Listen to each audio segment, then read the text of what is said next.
Well, I studied art history. Yes.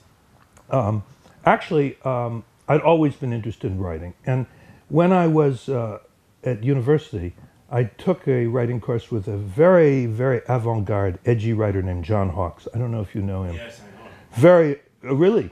He's considered very obscure in America.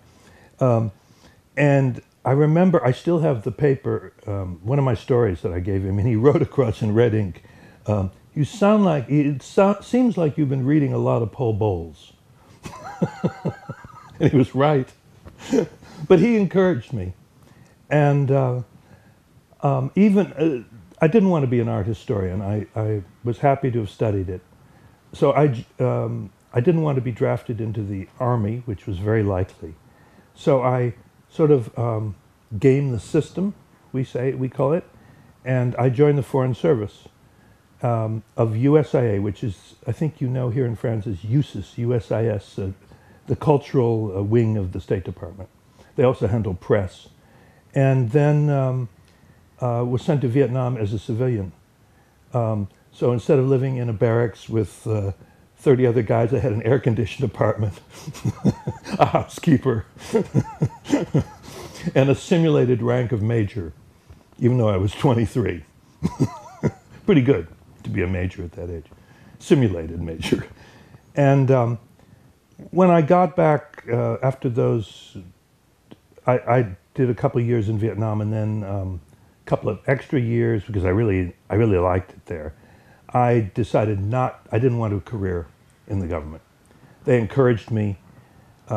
They said I could be an ambassador someday, but not a big ambassador to France or anything like that. Maybe an ambassador to Chad or to Tobago or something.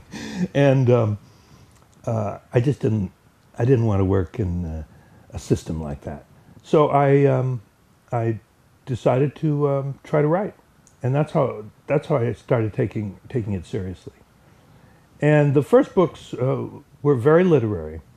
I started, emulating. I wanted to be like my favorite writers, Faulkner, Hemingway, the people like that. And it took me a while to come back to find this level, which by coincidence had something to do with what my parents had done, although I think quite differently, because they were writing very classical kind of whodunit type books. And I tried to write, rather complicated psychological books. But so I had to get over some of my literary pretensions and write in a simpler style, a more transparent style. It took me a while to learn to write in a way that you don't notice the writing. And I think in Tangier, you do notice the writing, but maybe it's not so bad.